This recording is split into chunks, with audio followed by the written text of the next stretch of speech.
A palavra é prata, o silêncio é ouro. O terceiro lugar fica com bronze, o segundo com a prata, mas só o primeiro fica com ouro. Alguns são chamados de garotos de ouro, outros valem ouro, enquanto outros têm um coração de ouro. Por algum motivo, tudo começou no ouro. Quer conhecer a história desse minério que motivou furtos, guerras e traição ao mesmo tempo, que foi um símbolo de riqueza e prosperidade? Então assista até o final, porque como o famoso Ray Dalio certa vez disse, quem não entende de ouro, ou não entende de história, ou não entende de economia. As moedas de ouro começaram a ser cunhadas ainda na Idade Antiga, e é nessa época que muita coisa começa. Depois das primeiras cunhagens nasceu alguém que mudou para sempre a história da humanidade e que tudo que sabemos sobre ele está em um dos livros mais vendidos do mundo, a Bíblia. Esse menino estava destinado a ser grande desde o seu nascimento. Ainda quando era um bebê foi presenteado com ouro, depois quando cresceu foi traído por alguém que vendeu a sua confiança por ouro. O ouro, por ser um metal que não oxida nem se deteriora facilmente, simboliza a pureza e a incorruptibilidade. Na construção do tabernáculo e mais tarde no Templo de Salomão, o uso extensivo de ouro para cobrir os artefatos sagrados e as superfícies internas reflete a sua associação com a santidade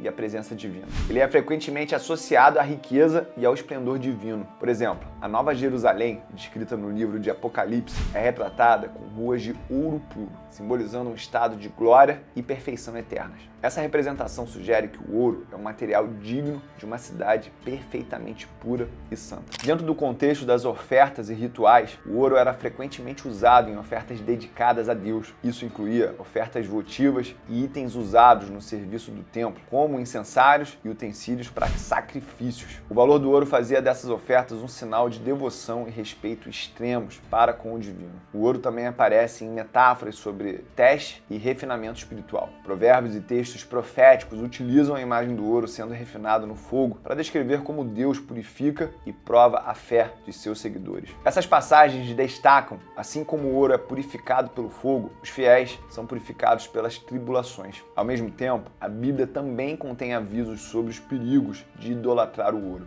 O episódio do bezerro de ouro no livro de Êxodo é um exemplo poderoso de como a riqueza pode se tornar um ídolo, levando as pessoas a se desviarem de Deus. Esse episódio serve como uma lembrança de que, embora o ouro seja um material precioso, ele não deve substituir a adoração e a obediência a Deus. Durante a Idade Antiga, várias civilizações começaram a usar o ouro não apenas como um símbolo de riqueza e poder, mas também como uma forma prática de dinheiro. Isso inclui o desenvolvimento de sistemas de moedas cunhadas e a adoção do ouro como um padrão monetário. Os lídios, que habitavam a região que hoje é parte da Turquia moderna, são creditados com a invenção das primeiras moedas. Essas moedas, feitas de uma liga natural de ouro e prata chamada elétron, foram uma inovação revolucionária, padronizou o valor e facilitou o comércio e a economia. Eventualmente, eles começaram a cunhar moedas de ouro puro, estabelecendo um modelo para o uso de ouro como moeda e que seria adotado por outras civilizações no futuro. Os gregos adotaram a cunhagem de moedas de seus vizinhos lídios e começaram a produzir as suas próprias moedas de ouro, especialmente durante os períodos de grande prosperidade, como foi o caso no reinado de Alexandre o Grande. Essas moedas não apenas facilitavam o comércio doméstico e internacional, mas também ajudavam a propagar a imagem dos líderes gregos e suas divindades. Já na Índia, o uso de ouro como dinheiro pode ser rastreado até os tempos védicos, com referências a padrões de ouro para pesos e medidas.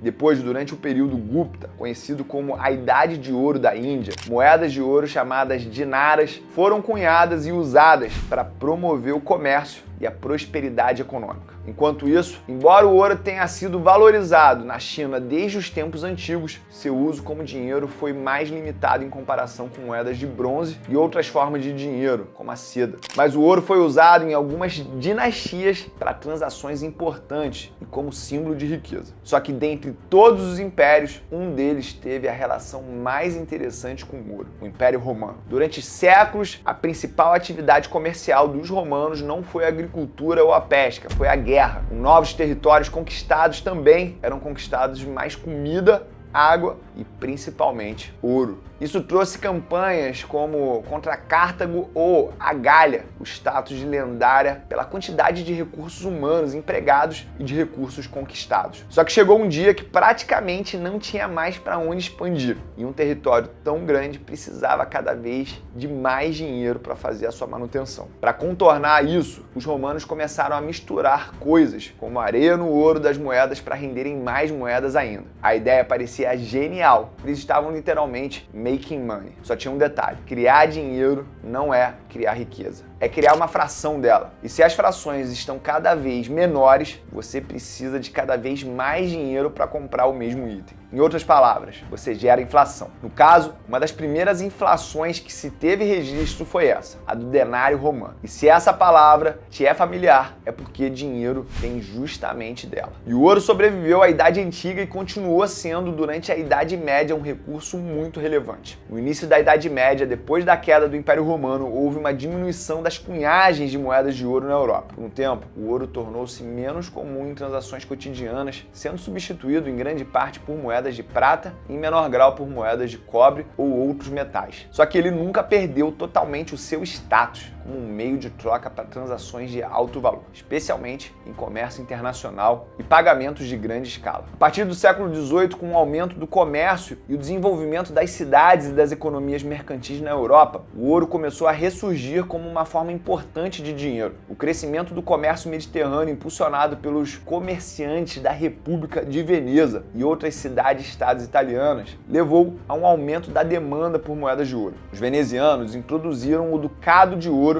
em 1284, que se tornou uma das moedas mais populares e amplamente aceitas para o comércio internacional. A prática de emissão de papel moeda não era comum, mas os banqueiros e cambistas começaram a desenvolver um sistema de crédito e de transferência de dinheiro que muitas vezes eram lastreados por reservas de ouro. Essas práticas reduziram a necessidade de transportar grandes quantidades de ouro físico, facilitando o comércio a longas distâncias. Vários governos medievais, vendo a importância do ouro para suas economias, frequentemente tentavam regular e controlar a circulação e cunhagem de ouro. Isso incluía a imposição de leis sobre quem poderia cunhar moedas, quais proporções de metal poderiam ser usadas e como o ouro importado deveria ser tratado. Essas regulamentações visavam proteger o valor das moedas nacionais e prevenir problemas econômicos como a inflação ou deflação. Então, o ouro tinha um papel multifacetado na economia medieval, servindo como dinheiro, reserva de valor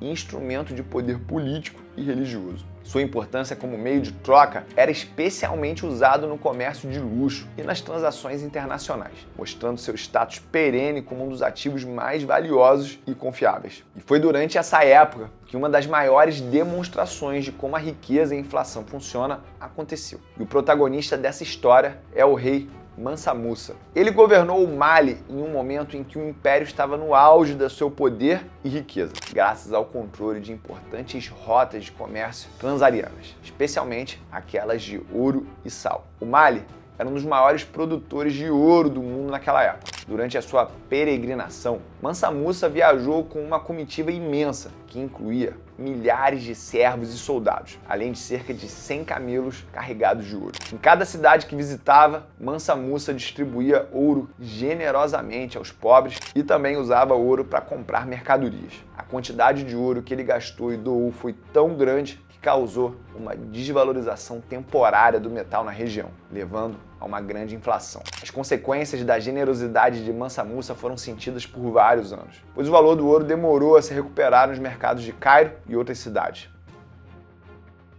Eu queria só um pouquinho da sua generosidade para deixar um like nesse vídeo e se inscrever no canal. A gente tende a ver o ouro como um ativo que não se desvaloriza, mas a história mostra que nas condições certas pode acontecer até mesmo com ele, apesar de que com uma menor frequência. Saindo da Idade Média, não tem como não falar do ouro na Idade Moderna sem passar por alguém que viveu a transição dos dois mundos. Adam Smith, o pai da economia e do liberalismo clássico, estava ali, vivendo o fim da Idade Média, representado pelo mercantilismo. Ele discutiu o ouro principalmente em dois contextos. como um meio de troca e como um componente do que ele chamava de riqueza real de uma nação. Ele reconhecia o ouro como uma forma de dinheiro por causa das suas propriedades intrínsecas. É durável, divisível, portátil e uniforme, o que o torna um meio de troca superior a outros bens. Ele via o ouro e a prata como úteis para facilitar o comércio por eliminar as ineficiências do escambo, permitindo uma troca mais fluida de bens e serviços. Smith também discutiu o papel do ouro como uma medida de valor. Ele argumentava que o ouro, ao ser usado como dinheiro, proporciona uma maneira de comparar o valor de diferentes produtos e serviços, facilitando a atribuição de preços e a tomada de decisões econômicas. Ele também era crítico de políticas mercantilistas que focavam na acumulação de ouro como um indicador de riqueza de uma nação. Ele argumentava que a riqueza de uma nação não deveria ser medida apenas pela quantidade de ouro e prata que possuía, mas sim pela capacidade total de produzir bens e serviços. Para ele, o foco excessivo no ouro poderia levar a políticas econômicas desequilibradas e não ao verdadeiro desenvolvimento econômico. Em A Riqueza das Nações, Smith também discute a importância de manter reserva de ouro suficiente para suportar a moeda de um país, mantendo a sua estabilidade e confiança. Ele reconheceu que uma base sólida de ouro ajudava a manter a confiança no sistema monetário, mas avisava contra a retenção excessiva de ouro, que poderia ser melhor utilizado se circulasse na economia. Smith favorecia um sistema de livre comércio e era contra restrições mercantilistas sobre o ouro e a prata. Ele acreditava que o comércio livre permitiria que o ouro fluísse para onde fosse mais necessário, ajustando-se naturalmente às necessidades da economia global, como se uma mão invisível fosse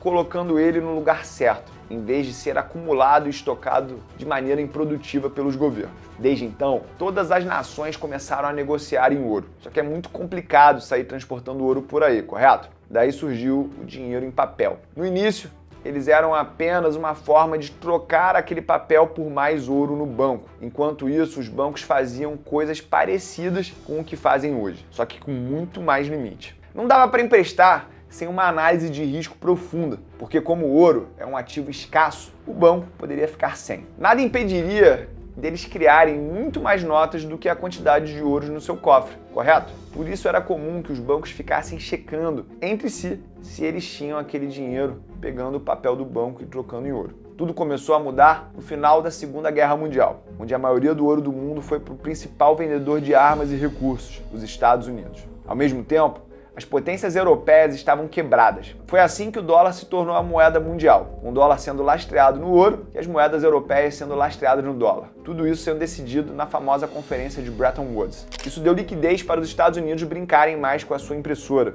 Com o tempo, os outros países começaram a desconfiar que os Estados Unidos não tinham tanto ouro assim e começaram a resgatar o seu ouro. Isso pressionou os Estados Unidos a dar fim ao padrão ouro. Hoje, o dólar e todas as moedas do mundo são 100% baseadas na confiança. Na confiança de que se eu te der um papel colorido com o número 100, eu vou receber X itens no supermercado. Você pode entender melhor como o dólar funciona e como ele se manteve como a moeda do mundo clicando nesse link aqui.